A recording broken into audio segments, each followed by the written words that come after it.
Calcutta stock exchange நேத்தோட அபிஷியலா பெர்மனண்டா ஷட் டவுன் பண்ணிருக்காங்க. இதுக்கு முன்னாடி இந்தியால including metro stock exchange, Coimbatore stock exchange எல்லாம் சேர்த்து இது வரைக்கும் 30 ஸ்டாக் எக்ஸ்சேஞ்சஸ் பெர்மனண்டா ஷட் டவுன் பண்ணிருக்காங்க. இப்ப கரண்டா இந்தியால பாத்தீங்கன்னா 5 ஸ்டாக் எக்ஸ்சேஞ்ச் மட்டும் தான் ஆக்டிவா இருக்கு. ஃபாரின் ஸ்டாக் எக்ஸ்சேஞ்சையும் இன்க்ளூட் பண்ணீங்கன்னா டோட்டலா 7 ஸ்டாக் எக்ஸ்சேஞ்சஸ் மட்டும் தான் ஆக்டிவா இருக்கு.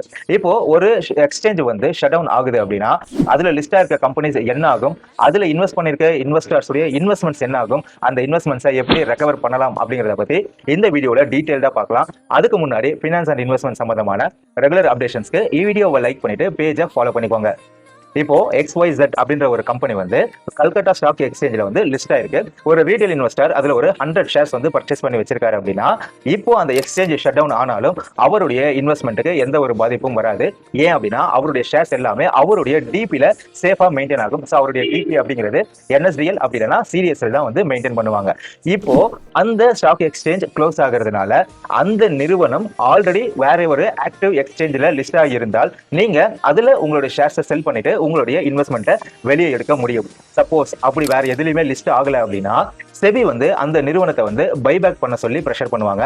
அந்த நேரத்தில் நீங்க உங்க ஷேர்ஸை வந்து கம்பெனிக்கே வந்து திரும்ப வித்துட்டு உங்களுடைய இன்வெஸ்ட்மெண்ட்ஸை நீங்க வெளியே எடுக்க முடியும். சப்போஸ் இது ரெண்டுமே நடக்கல அப்படின்னா என்ன ஆகும்னா அந்த நிறுவனம் ஆட்டோமேட்டிக்கா டீலிஸ்ட் ஆயிடும். ஸோ உங்களுடைய இன்வெஸ்ட்மெண்ட்ஸ் ஆட்டோமேட்டிக்கா வந்து லிக்விடிட்டி இல்லாததுனால ஃப்ரீஸ் ஆயிடும். பட் உங்க டிபில அது வந்து சேஃபா தான் இருக்கும். பட் உங்களால அந்த பணத்தை வெளியே எடுக்க முடியாது.